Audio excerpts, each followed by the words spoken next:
오늘 우리가 생각할 부분은 북왕국 이스라엘의 아합 왕과 그 시대의 선지자 엘리야에 관한 기사입니다. 저번에 우리가 살핀 대로 솔로몬이 죽은 후에 이스라엘은 남북으로 분열되었습니다. 솔로몬의 아들 르호보암은 원로들의 조언을 거부함으로써 왕국의 분열을 재촉을 합니다.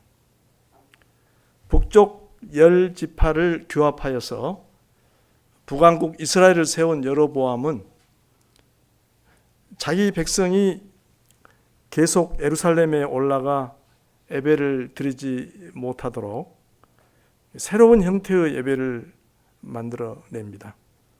그 내용은 여러분 잘 알고 계시죠? 이러한 행위는 백성을 타락하게 만든 사악한 죄였습니다. 여로보암의 행동 배후에는 불신앙이 놓여 있었습니다. 여호와께서 그에게 10지파를 약속해 주셨지만 그는 하나님을 신뢰하지 못했습니다. 그가 여호와께 충성하는 것보다는 10지파가 자기에게 충성하게 하는 것이 그에게는 더 중요했던 것입니다. 여로보암 이후에 이스라엘 왕들 역시도 여로보암의 길을 전철을 밟습니다. 열왕기 기자는 그들에 대해서 한결같은 평가를 내리고 있습니다. 여호와 보시기에 악을 행하되 여로보암의 길로 행하며 그가 이스라엘에게 범하게 한 그 죄 중에 행하였더라. 그가 이스라엘에게 범하게 한 그 죄 중에 행하였더라.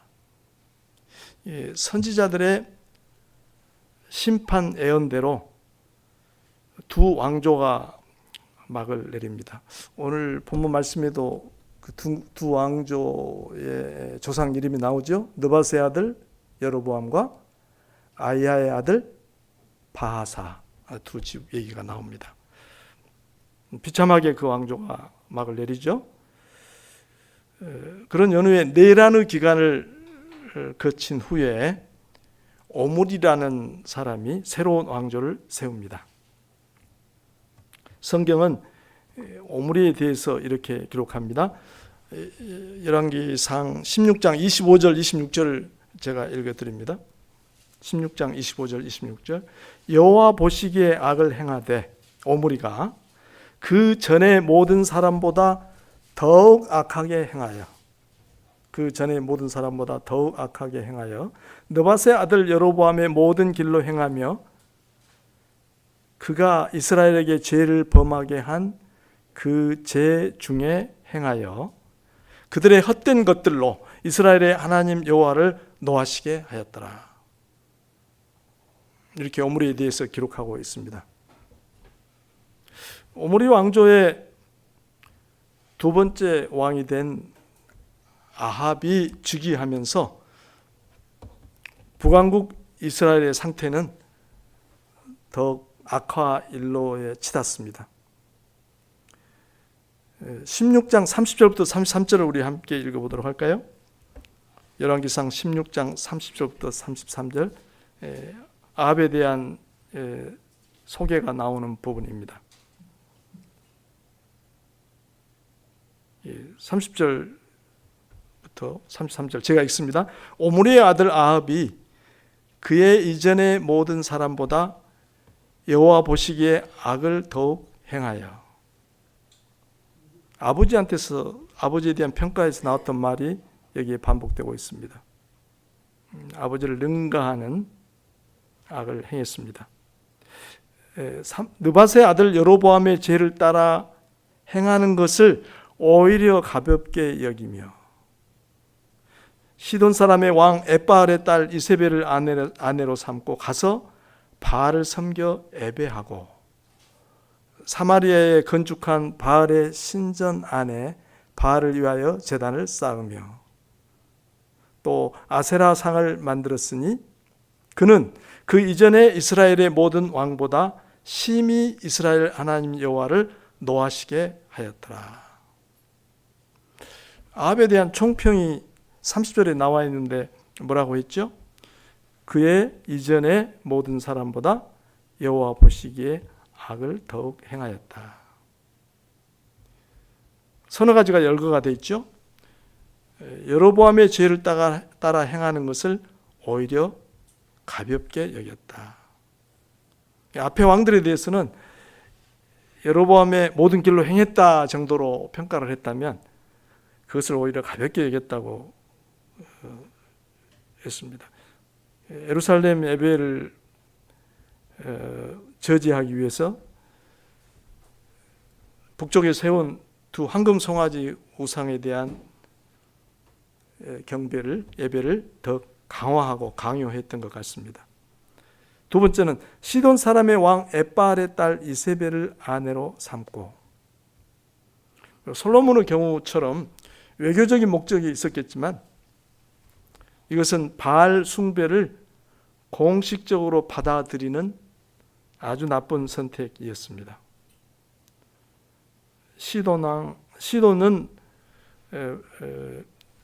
엣바알의 딸이니까 시돈은 바알 숭배의 원조격인 바알 숭배가 가장 성행하는 그런 도시였죠, 나라였죠. 세 번째는 바알을 섬겨 예배하고 사마리아에 건축한 바알의 신전 안에 바알을 위하여 제단을 쌓았다. 아합은 그동안 민간에서 백성들이 그 백성들 차원에서 이루어지고 있던 바알 숭배, 그것을 국가적인 종교로 공식화 시켰습니다. 아합은 바알은 폭풍과 풍요의 신으로서 사람들의 욕망을 충족시켜주는 그런 신이죠. 마지막으로 또 아세라상을 만들었다고 했습니다. 아세라는 여신입니다. 바알의 짝으로 여겨집니다. 가나안 여신 아세라를 나무로 조각한 목상입니다. 역사를 거슬러 올라가면 사사시대부터 이스라엘에 큰 영향을 미쳤던 신입니다. 방금 우리가 본 기록대로 아합은 이스라엘이 하나님의 백성으로 계속 남을 가능성을 심각하게 훼손하였습니다. 그 싹마저 잘라버렸다고 할까요? 이런 아합 왕에게 하나님께서는 선지자 엘리야를 보내십니다. 엘리야가 갑자기 등장하는 모습은 우리를 좀 당황케 합니다. 엘리야에 대한 배경 설명이 거의 없습니다. 엘리야는 바알과 아합 집안에 맞서서 분연하게 싸웁니다. 그 역사를 우리 간략하게 복기를 해보도록 하십시다. 긴 이야기인데 여러분 또 이미 읽으셨는데 읽으신 지가 좀 됐죠? 그 사이에 다른 성경을 또 읽으셨기 때문에 간단히 복기를 해보도록 하겠습니다. 17장부터 그 이야기가 나옵니다. 거기서는 처음에는 이스라엘의 기근을 내리신 일과 하나님께서 갈멜산에서 엘리야가 도전한 이야기가 나옵니다. 우리 17장 1절 같이 읽어보도록 할까요? 17장 1절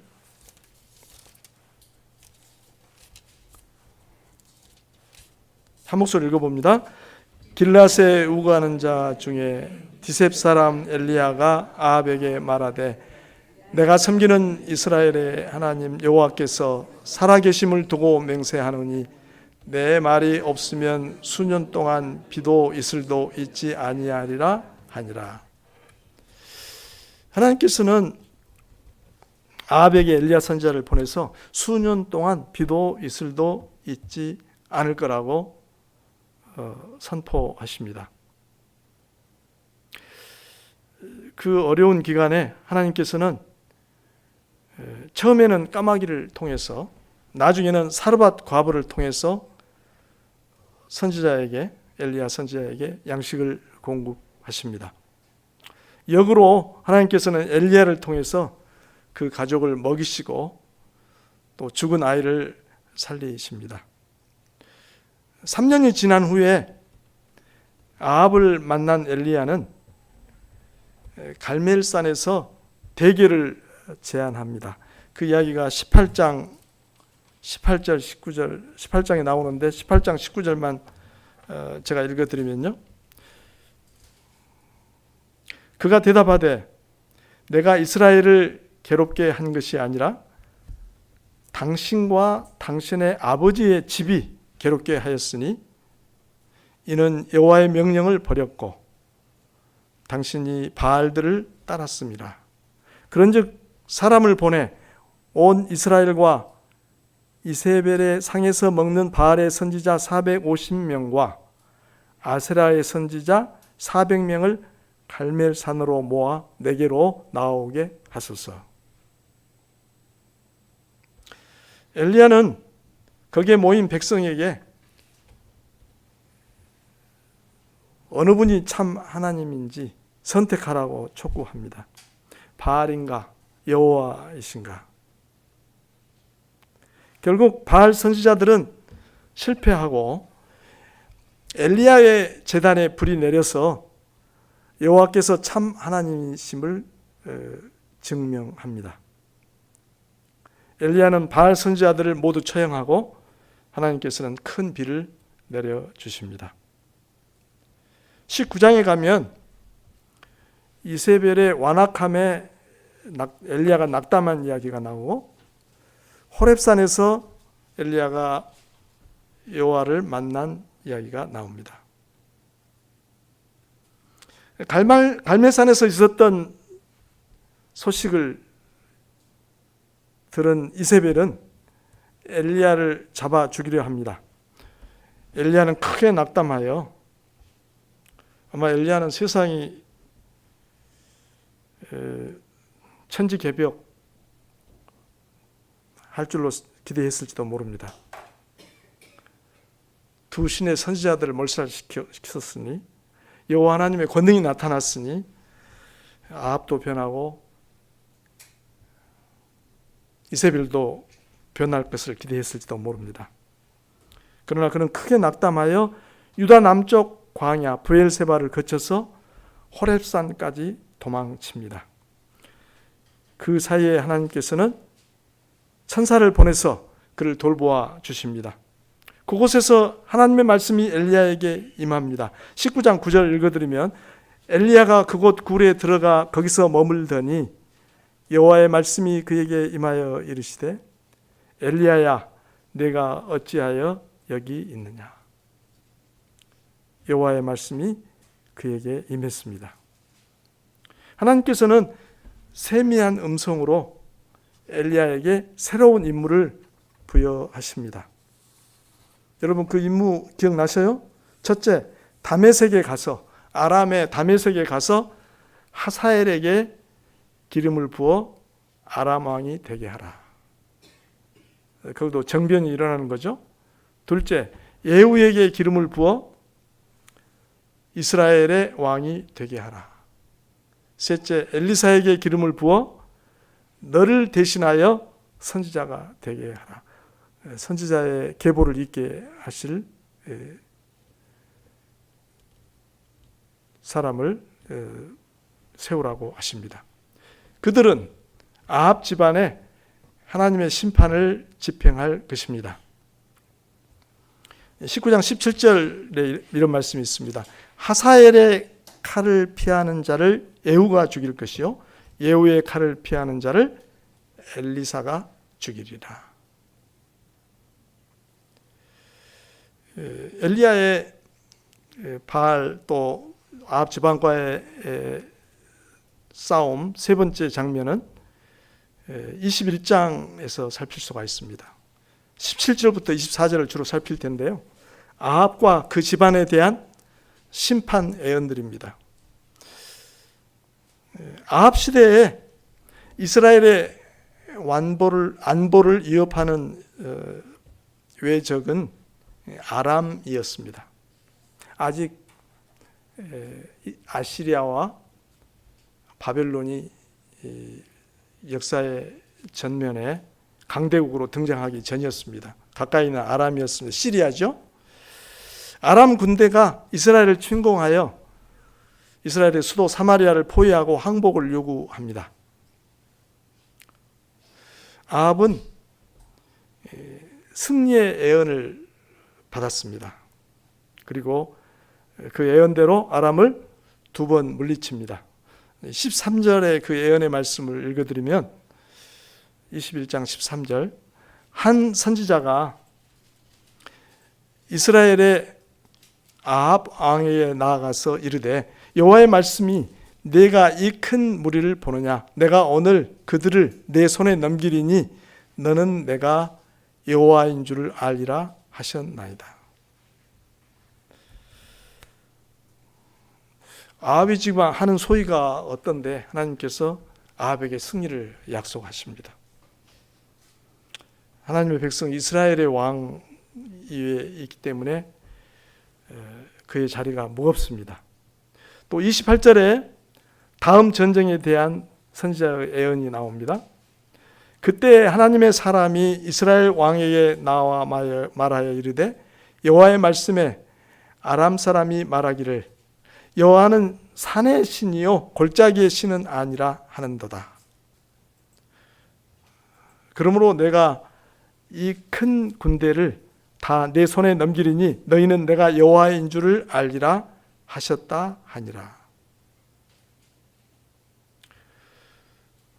이 예언의 내용대로 아람을 2번이나 물리치게 됩니다. 그러나 아합은 여호와의 권능을 인정하지 않고 오히려 여호와께 도전했던, 여호와의 백성을 해치려고 했던 아람 왕 베나닷을 살려주고 그와 조약을 체결합니다. 이에 하나님께서는 한 선지자를 통해서 아합에 대한 심판을 예고하십니다. 42절을 제가 읽어드리면요, 그가 왕께 이르되 왕께 아뢰되 여호와의 말씀이 내가 멸하기로 작정한 사람을 내 손으로 놓았은즉 내 목숨은 그의 목숨을 대신하고 내 백성은 그의 백성을 대신하리라 하셨나이다. 여기에 등장하는 선지자들은 엘리야가 아니죠. 아마도 이름 없는 선지자들인데 아마도 엘리야와 연관이 있는 분들일 것입니다. 엘리야의 그 선지자 그룹에 속한 사람일 수도 있고요. 오바다라는 국리 대신은 100명의 선지자들을 숨겼다고 한 내용이 나오죠. 선지자들의 활동이 활발했던 시기입니다. 열왕기 기자는 이어서 아합의 사악함을 보여주는 또 한 가지 사건을 기록합니다. 여러분도 바로 생각날 겁니다. 아합은 이스라엘에 있는 자기 궁에 가까운 포도원을 갖고 싶어 했습니다. 그런데 포도원 주인 나봇은 아합의 제안을 단칼에 거절합니다. 그의 말을 21장 3절에서 제가 읽어드리면 나봇이 아합에게 말하되 내 조상의 유산을 왕에게 주기를 여호와께서 금하실지로다. 율법의 교훈을 따라서, 율법의 명령을 따라서 그는 왕의 요청에도 분명하게 거절의 의사를 밝혔습니다. 그러나 아합의 아내 이세벨이 악랄한 공작을 벌여가지고 나봇을 죽이고 아합이 그 땅을 차지하도록 합니다. 하나님께서는 엘리야를 아합 왕에게 보내어 심판을 선고하십니다. 그 부분 우리 함께 읽어보도록 하십시다. 21장 19절부터 21절입니다. 21장 19절부터 21절. 제가 읽습니다. 너는 그에게 말하여 이르기를 여호와의 말씀이 내가 죽이고 또 빼앗았느냐 하셨다 하고, 또 그에게 이르기를 여호와의 말씀이 개들이 나봇의 피를 핥은 곳에서 개들이 내 피 곧 내 몸의 피도 핥으리라 하였다 하라. 아합이 엘리야에게 이르되 내 대적자여 내가 나를 찾았느냐? 대답하되 내가 찾았노라. 내가 내 자신을 팔아 여호와 보시기에 악을 행하였으므로 내가 내 자신을 팔아 여호와 보시기에 악을 행하였으므로 여호와의 말씀이 내가 재앙을 내게 내려 너를 쓸어버리되 내게 속한 남자는 이스라엘 가운데 매인자나 노인자를 다 멸할 것이요. 하나님께서는 아합의 온 집안이 몰살을 당하고 이세벨도 비참한 최후를 맞게 될 것을 선고하셨습니다. 아합은 이 말씀을 듣고 회개하는 모습을 취합니다. 이에 하나님께서는 아합 집안에 대한 심판을 연기하십니다. 엘리야의 투쟁 마지막 장면을 한번 보도록 합시다. 선지자들의 투쟁 마지막 장면, 아합의 죽음이 기록된 22장입니다. 3년 동안 이스라엘과 아람 사이에 전쟁이 없었는데 다시 아합이 전쟁을 일으킵니다. 조약을 맺은 아람과 전쟁을 일으키죠. 아마도 아람에게 승리함으로써, 아람을 꺾음으로써 자신에게 내려진 불리한 애언을 무효로 만들려는 목적이었을 것입니다. 아합 주변의 선지자 400명은 승리를 애언하며 전쟁을 지지합니다. 그러나 미가야 선지자는 아합에게 그들의 애언이 거짓임을 폭로합니다. 22장 23절을 읽으면요, 이제 여호와께서 거짓말하는 영을 왕의 이 모든 선지자의 입에 넣으셨고 또 여호와께서 왕에 대하여 화를 말씀하셨나이다. 미가야가 하나님의 말씀을 받아 패배를 경고하지만 아합은 출전을 강행합니다. 우리 22장 28절 같이 읽어보도록 할까요? 22장 28절 함께 읽어볼까요? 미가야가 이르되 왕이 참으로 평안히 돌아오시게 될진데 여호와께서 나를 통하여 말씀하지 아니하셨으리이다. 또 이르되 너희 백성들아 다 들을지어다 하니라. 여호와께서 나를 통하여 말씀하지 아니하셨으리라. 자신이 지금 선포하는 말씀이 분명히 여호와께로부터 온 말씀이라는 확신을 가지고 선포하고 있습니다. 아합은 갑옷 솔기를 뚫은 화살에 상처를 입고서 병거 위에서 피를 흘리다가 전사합니다.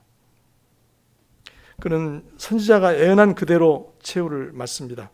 22장 38절을 읽어드리면 그 병거를 사마리아 못에서 씻음에 개들이 그의 피를 핥았으니 여호와께서 하신 말씀과 같이 되었더라. 거기는 창기들이 목욕하는 곳이었더라. 여러분이 한 두어 주 전에 읽은 내용 중에서 엘리야와 선지자들이 아합과 바알과 또 아합 집안과 싸운 그 이야기들을 추려서 쭉 한번 개괄을 해봤습니다. 지금까지 선지자 엘리야가 바알과 아합 집안을 상대로 싸운 내력을 살펴보았는데 몇 가지 주목할 점, 주안점을 간추려 보도록 하겠습니다. 첫째는 유일하신 하나님입니다. 여호와는 유일한 하나님이십니다. 하나님만이, 여호와만이 하나님이십니다. 그러므로 하나님께서는 우상 숭배를 절대 용인하지 않으십니다.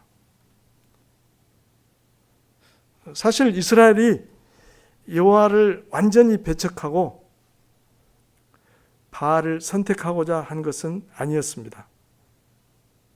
그들은 둘 다 섬기기를 원했습니다. 둘 다 섬기려고 했습니다.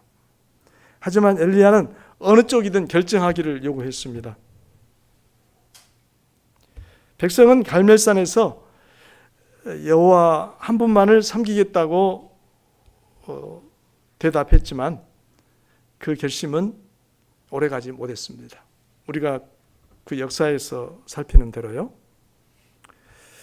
우상 숭배가 가당치 않은 것은 여호와가 한 분 하나님이시기 때문입니다. 여호와 외에는 다른 신이 없습니다. 바알이 신화 속에서만 할 수 있는 일을 여호와께서는 역사 속에서 행하십니다. 여호와께서는 만국을 다스리십니다.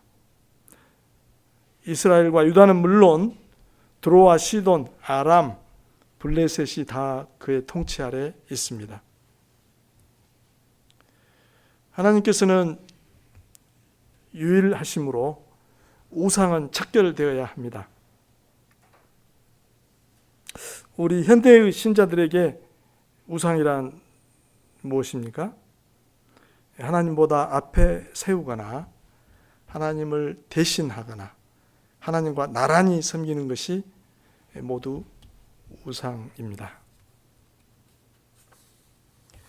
엘리야가 백성에게 누구를 따를 것인지 결정하라고 요구한 것은 여호와만이 예배를 받으시기에 합당하다는 것을 일깨워 줍니다. 여호와만이 하나님이라고 고백하는 사람은 주님께 신실한 예배를 드려야 합니다. 그것은 하나님의 뜻과 그 나라에 대한 타협 없는 헌신으로 나타납니다. 엘리야와 오바댜가 그 좋은 사례입니다.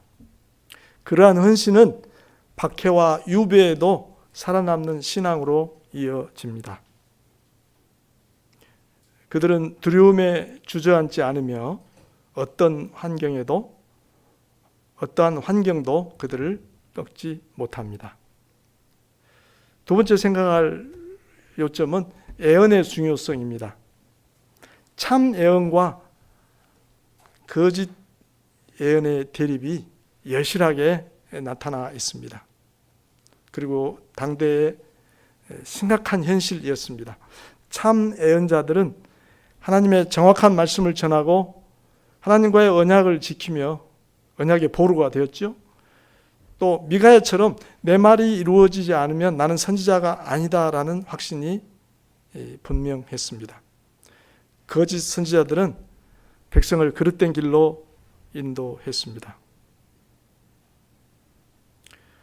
그러나 참 선지자들은 이스라엘의 신앙적, 도덕적 양심이었습니다. 주님께서는 선지자들에게 말씀하시며 그리고 선지자들을 통해 말씀하셨습니다. 때로 하나님께서는 불을 보내사 또 세미한 음성으로 기적을 통해서 자신을 드러내시기도 했습니다.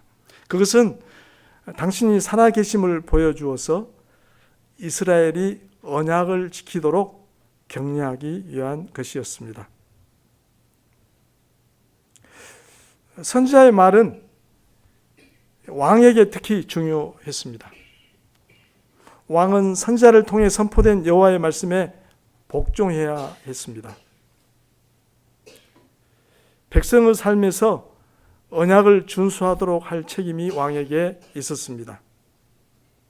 왕이 법을 제대로 집행하지 못할 때 주님은 의로운 재판관이 되셨습니다. 하나님께서는 심판하시는 것을 원치 않으시기에 경고를 바라십니다. 아합에게도 참으시고 기다리시고 경고하셨죠. 그러므로 진정한 회개만이 안전을 가져옵니다. 아합조차도 회개에는 은혜와 용서가 따른다는 것을 경험하였습니다. 아합은 엘리야와 미가야 등 선지자들은 자신의 적이라고 생각했지만 사실은 정반대였습니다. 선지자들은 아합을 바르게 이끌어줄 유일한 연결고리였습니다. 우리 현대의 신자들 역시 아합과 똑같은 선택을 마주합니다. 즉 하나님의 말씀을 듣고 회개할 수도 있고 그 말씀을 외면하거나 회피할 수도 있습니다. 끝으로 하나님의 주권적 통제에 대해서 생각해 봅시다. 시간이 지나면서 이스라엘 왕들은 모세가 제시한 이상적인 왕의 모습과는 멀어집니다. 아합은 하나님의 말씀을 듣고 어쩌면 그것을 믿는 것 같은 모습을 그런 모양을 내면서도 그 말씀에 따라 행동하기를 거부합니다. 아합의 그릿된 통치는 하나님의 의의 심판을 불러옵니다. 하나님의 심판에 관한 말씀들은 여호와가 온 땅을 다스리시는 왕임을 선포합니다. 아합은 온 세상의 왕이 허락하는 한에서만 왕일 뿐입니다. 주님은 이스라엘의 왕만이 아니라 아람의 왕도 선택하십니다. 이와 같은 하나님의 절대 주권은 모든 사람에게 믿음과 순종을 요구합니다. 엘리야도 바알과 싸우면서 이 교훈을 배웁니다. 하나님께서는 선지자를 먹이시고 과부와 고아를 돌보시고 심지어 죽은 자를 살리시기도 합니다. 하나님께서는 기적적으로 기도에 응답하시고 왕을 폐하기도 세우기도 하시며 미래의 일을 알려주십니다. 우리 현대의 신자들도 만물을 통치하시고 만사를 주관하시는 하나님께서 우리를 신실하게 돌보신다는 온전한 확신을 가질 수가 있습니다. 그렇다면 하나님을 향한 전적인 신뢰와 순종만이 하나님에 대한 합당한 태도, 합당한 응답이 될 것입니다. 오늘 말씀의 교훈을 따라서 우리도 각자 우리 삶에서 우상을 배격하고 하나님께 절대적인 신뢰와 순종을 바치며 살아가는 나날이 되시기를 바랍니다. 기도하십시다.